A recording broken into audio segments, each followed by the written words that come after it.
Hi everybody, welcome to the Entrepreneur Speaks. These are series of interviews with entrepreneurs and what is happening to them and their business. Now, we all know that in this COVID-19 period, many businesses are turned upside down, especially because of the circuit breaker. Today, we have with us Elizabeth. She's going to be here to tell us what her company does, which is a very interesting concept.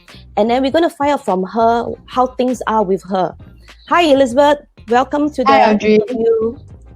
Can you tell us something more about your business? Sure, Audrey. Thank you for having me.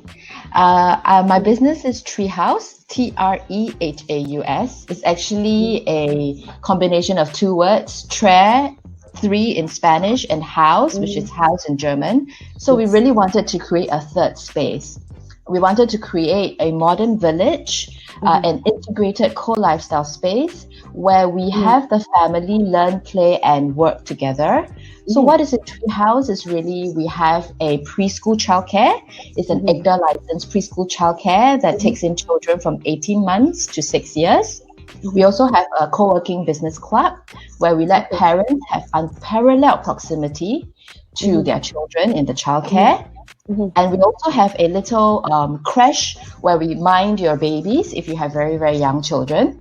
We also have a family club and a cafe and a multi-purpose hall where we run events, be it parent and child events, events for business, solopreneurs, freelancers, or events to just celebrate celebrate milestones like children's birthday parties and all. So it's really a space that doesn't exist. So we created it. We created that space for work-life integration, for unparalleled child and parent family proximity. Yeah, that's Treehouse. Wow, that is an interesting concept. So you got quite a lot of things going on under one roof. Yeah. So I like this idea about parents, when they're working, at least the children are close to them, right? Not so much of a worry, right? So it's very interesting. So how has this whole COVID-19 thing, affected your business? Is there any changes? Is there any disruption? Sure, definitely. I think COVID-19 has hit us beyond what we can expect or even predict or plan. So, business has completely come to a stop. The physical space has to shut down. It started off with us not being able to function the family club in the weekends. We also couldn't organize events. There are people who actually had events booked. We had our event space booked out all the way to December, actually. People wanted to hold children's birthday parties. We're going to have book launches, aspiring yogis, coaches, lots of plans were cancelled. So that left event revenue to zero. Family club has to shut down. Subsequently, people were asked to work from home. So the business club also had to shut down. And then the preschool had to close as well. So I think in terms of coming to a physical space where they could find work-life integration, everybody now had to come back to the home. And so that was very challenging because we existed as a space. We wanted to be that modern village where people could congregate and could connect and collaborate. That was not possible anymore. Also, in addition to that, people were starting to evaluate what was really necessary.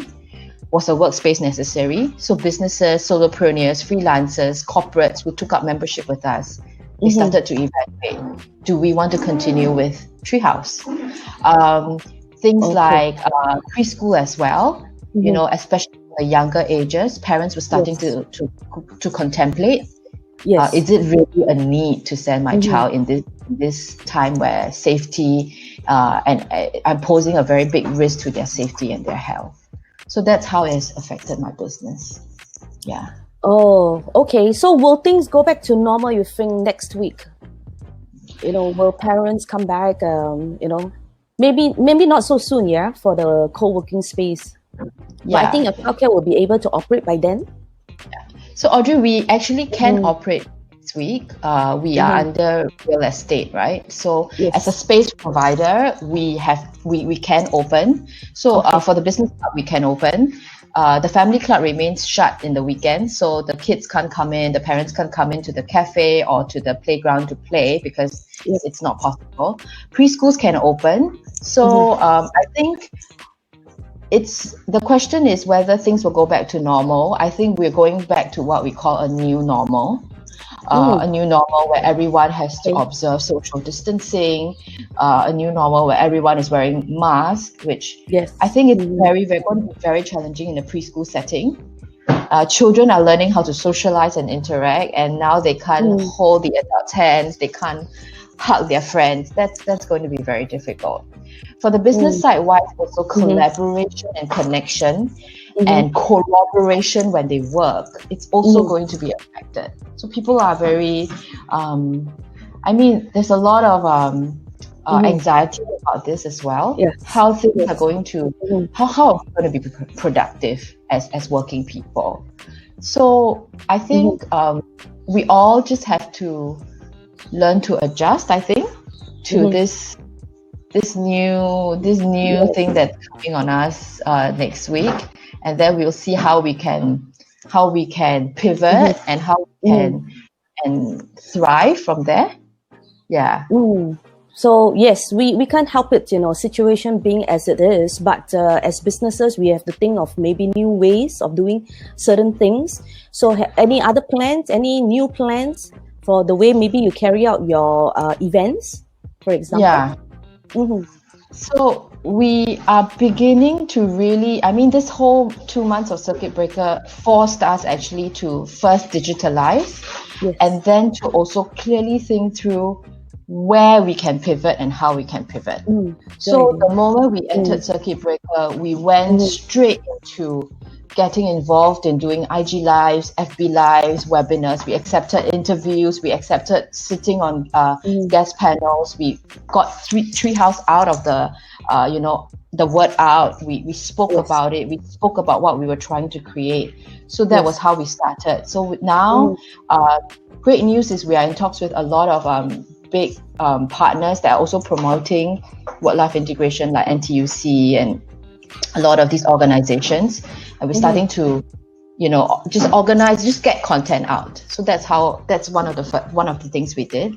The second thing we also looked at was, can events go virtual? And a lot of people, if you have seen on circuit breaker, during circuit breaker, parents are organizing birthday parties virtually.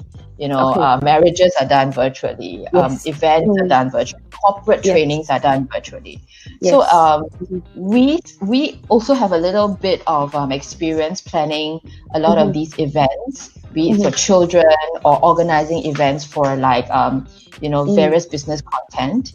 So we're thinking to position ourselves as virtual event providers as well. That's the second thing we're doing.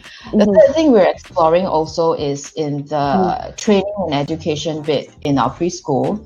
If we can also, we've started going on free live lessons. So we've opened up for the public to experience us. We've gone virtual for open house as well. So, now preschool parents want to see the school, right? They want to shop, they want to meet the teachers, they want to meet the owners, they want to meet the head of school. So we've done it virtually as well. And then now is to really think about how we can better the experience, how if some of the things we can monetize, maybe the lessons that is conducted could be a separate enrichment thing altogether already. So we're starting to think about all these things. That's good because that's the beauty of technology, right? Many of us will have to be embracing technology and moving forward for our business. And I like the idea that you are pivoting, you are doing something that is, it's not new using technology, but there are ways of getting around it, and people are accepting it. Yeah, so Elizabeth, I hope that your business will pick up, because it seems like there's a lot of activities going on. That is good. So we hope that after this period is over, your business will even pick up. You get even more calls, and you get even more people coming to check out your very interesting concept. Yeah, so we wish you all the best. Right. Thank you. And thank you for your time, Elizabeth. Thank you, everybody, for listening in. Till the next time, stay safe, stay healthy. Thank you, Elizabeth. Goodbye. Thanks.